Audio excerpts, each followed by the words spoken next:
Imagine biting into a perfectly grilled steak, the outside seared to a beautiful crust, the inside moist and juicy, each bite exploding with flavors that dance on your palate. The secret behind this gastronomic marvel? A good grilling technique. It's not just about heating up the grill and slapping on some meat. It's a delicate balance of understanding your grill, knowing your food, and mastering the heat. Each component is crucial in its own way. A well-executed grilling technique can elevate a simple piece of steak, or even a humble vegetable, to a culinary masterpiece. Whether you're a seasoned griller or a novice, the pursuit of the perfect grill is a journey of continuous learning and experimentation, and it's one that's incredibly rewarding. So are you ready to embark on this exciting journey and transform your grilling experiences? With the right technique, you can turn grilling into an art form. To achieve that perfect grill, preheating plays an essential role. Now let's dive into the art of preheating. It might seem like a simple, even skippable step, but it's absolutely vital to the grilling process. Imagine trying to bake a cake in an oven that hasn't reached the right temperature. That's right, you'd be left with a doughy mess. The same principle applies to grilling. Preheating your grill ensures that your food cooks evenly, sears properly, and doesn't stick to the grates. So how do we preheat a grill? It's a straightforward process, but one that needs your full attention. First, open your grill lid. This is crucial, as it prevents any gas buildup. Then, turn on the heat. If you're using a gas grill, turn the burners to high. For charcoal grills, light the coals. Now, this is where patience comes into play. A good rule of thumb is to preheat your grill for about 10 to 15 minutes. This allows your grill to reach optimal temperature and helps to burn off any residue left on the grates from previous grilling sessions. But how do you know when your grill is ready? Well, there's a simple trick for that. Just hold your hand about 5 inches above the grill grates. If you can comfortably keep it there for 2 to 3 seconds, your grill is at a high temperature. If you can hold it for 4 to 5 seconds, you're at a medium heat. And if you can hold it there for 6 to 7 seconds, your grill is at a low heat. This simple test ensures you have the right temperature for whatever you're cooking. But remember, safety first. Don't get too close, and definitely don't touch the grates. Preheating your grill might seem like a small step, but it's one that can drastically improve your grilling results.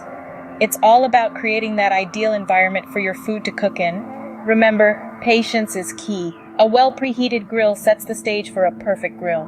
The temperature of your grill can make or break your grilling experience. Think of your grill as a stage where different temperature zones play their unique roles. These zones are high heat, medium heat, and low heat. Each zone has its own purpose, and knowing when to use each can elevate your dishes from good to great. Let's start with the high heat zone. This zone, often reaching temperatures of 400 to 600 degrees Fahrenheit, is the powerhouse of your grill. It's like the frontman of a rock band, bold and in your face. This is where the magic of searing happens. Searing creates that beautiful caramelized crust on your steak or burgers, locking in the juices and flavors. So if you're looking to achieve a perfect sear, the high heat zone is your go-to. Next, we have the medium heat zone. This is your rhythm guitarist, keeping the balance and harmony. Temperatures here range from 350 to 400 degrees Fahrenheit. This zone is ideal for cooking chicken, pork, and fish. These proteins need a little more time to cook through without burning on the outside. It's also perfect for grilling vegetables and fruits. They'll get a nice char without turning into a burnt offering. Lastly, there's the low heat zone, your steady drummer, with temperatures below 350 degrees. This is the zone for slow and steady cooking. Think large cuts of meat like a whole chicken, turkey, or a big fat brisket. It's also a safe haven for food that's done searing in the high heat zone, but needs more time to reach the desired internal temperature. Remember, every grill is different. It's important to spend some time getting to know yours. Use an oven thermometer to check the temperatures in different parts of the grill. Experiment and adjust until you find your grill's sweet spots. Mastering the temperature zones will take your grilling game to the next level, so get out there and start grilling. Now that we've set the stage, it's time to dive into the art of grilling. And art is indeed the right word, because grilling isn't just about throwing your favorite meat onto a hot surface and hoping for the best. It's about understanding the science behind it, the dance of heat and smoke, and how they interact with your food. Let's get started. First up, we have direct grilling. This is the method most of us are familiar with, the one that comes to mind when we think of backyard barbecues and summer cookouts. Direct grilling involves placing your food directly over the heat source. This method is ideal for foods that cook quickly, such as steaks, burgers, hot dogs, and vegetables. It gives you that beautiful sear and char, those grill marks that are practically synonymous with grilling. But here's a pro tip. Don't flip your food too often. Let it sit, let it sear. When it releases easily from the grill, that's when you know it's time to turn it over. Patience, my friend, is the secret ingredient to a perfect direct grill. Next, let's talk about indirect grilling. Unlike direct grilling, this method doesn't involve placing your food directly over the heat. Instead, you're creating a sort of oven within your grill by placing the food off to the side, allowing the heat to circulate around it. This technique is perfect for larger cuts of meat that need to cook longer, like whole chickens, roasts, or ribs. Here's the catch though. Indirect grilling requires a bit more finesse. You'll need to maintain a steady temperature, so keep an eye on your grill. Too hot, and you risk overcooking the outside before the inside is done. Too cool, and your food may not cook thoroughly, but get it just right and you're in for a treat. Finally, we have smoking. Now, smoking isn't just a cooking method, it's a flavor profile. It involves cooking food at a low temperature over a long period, allowing the smoke from the burning wood to infuse the food with a deep, rich flavor. This method is great for tough cuts of meat like brisket or pork shoulder, transforming them into melt-in-your-mouth masterpieces. When smoking, it's crucial to choose the right wood. Different woods impart different flavors, so think about what you're cooking and what kind of taste you want to achieve. Applewood for a sweet, fruity flavor, hickory for something more robust and bacon-like, or mesquite for a strong, earthy taste. But remember, smoking is a marathon, not a sprint. It takes time, sometimes up to 12 hours or more. So plan accordingly and let the smoke do its work. In the end, the technique you choose depends on the food you're cooking and the flavor you're aiming for. Direct grilling for that classic char, indirect grilling for slow-cooked perfection, or smoking for a flavor-packed feast. Each method has its own charm, its own allure, and its own way of making your food shine.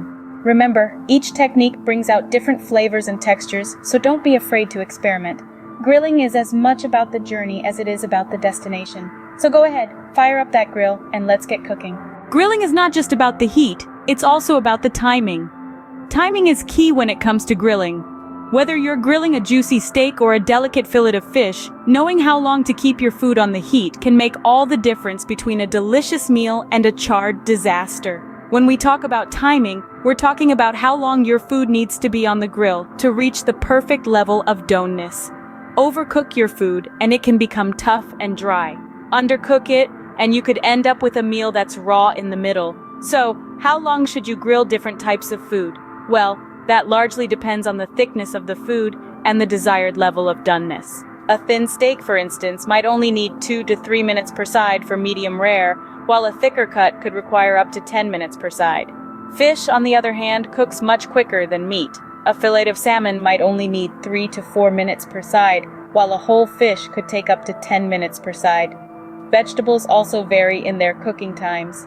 Bell peppers and zucchini might only need 2 to 3 minutes per side, while corn on the cob could take up to 15 minutes to become tender and juicy. But remember, these are just guidelines. Every grill is different, and the heat can vary significantly. So the best way to ensure perfect timing is to use a meat thermometer. This handy tool can help you check the internal temperature of your food, ensuring it's cooked to perfection. And don't forget to factor in resting time. Once your food is off the grill, it needs time to rest so the juices can redistribute. This can take anywhere from 5 to 15 minutes, depending on the size of the cut. In the end, grilling is a combination of art and science, and timing is a crucial part of that equation. Mastering the timing can take a bit of practice, but once you get the hang of it, you'll be grilling like a pro in no time.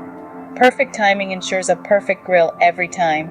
Once you've achieved that perfect grill, it's time to rest. Not you, dear grill master, but your beautifully grilled meat. Resting the meat is an often overlooked step in the grilling process, but it's crucial to achieving a juicy and flavorful result. So what exactly is resting? It's all about patience. After you've grilled your meat to perfection, it's tempting to dig in right away. But hold on, resting simply means letting the meat sit for a few minutes before you slice into it. Why is this so important? When meat is cooked, the heat drives the juices toward the surface. If you cut into the meat immediately after cooking, these juices haven't had a chance to redistribute evenly and will simply spill out onto your plate. This results in a drier, less flavorful bite. But by allowing the meat to rest, You give these juices the opportunity to seep back into the meat, ensuring each bite is moist and bursting with flavor. The length of the rest period depends on the size of the meat. As a rule of thumb, smaller cuts like steaks or boneless chicken breasts should rest for about 5 to 10 minutes. Larger cuts like roasts or whole birds can benefit from a rest period of 20 to 30 minutes. During this time, the meat continues to cook slightly from the residual heat, a phenomenon known as carryover cooking. So, if you're aiming for a specific doneness, you might want to remove the meat from the grill a few degrees before it reaches your target temperature. And one last tip, to keep your meat warm during its rest period, loosely tent it with aluminum foil. This will help retain heat without trapping too much steam, which could make the surface of your meat soggy. So let's give your perfectly grilled meat the rest it deserves. Your patience will be rewarded with the most succulent, flavorful bite. So remember, after grilling, give your meat a break. Grilling is an art, and like any art, it takes time and practice to master. We've covered a lot in our time together today, and I want to ensure you've soaked in all the key points to help you become a true grill master. Let's start with the heart of the operation, the grill.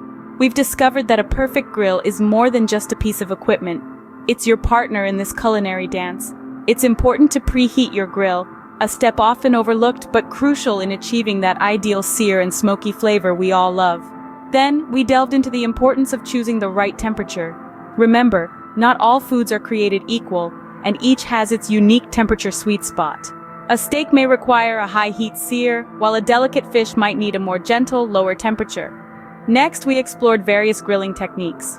We learned that direct grilling is perfect for small, quick-cooking foods. Meanwhile, indirect grilling works wonders for larger cuts of meat that need more time to cook through without charring the outside. We also looked at the benefits of using a combination of both techniques for certain dishes. We then moved on to the art of perfect timing. This is a skill that comes with practice, but remember, it's better to undercook and add more time than to overcook and end up with a piece of charcoal. Lastly, we discussed the importance of resting the meat after it comes off the grill. This allows the juices to redistribute throughout the meat, resulting in a juicier, more flavorful bite. It's a step that requires patience, but trust me, it's worth it. There you have it, a quick recap of our grilling journey. Remember, like any art form, grilling requires time, practice, and a little bit of love. So go ahead, fire up your grill, and let's create some grilling masterpieces.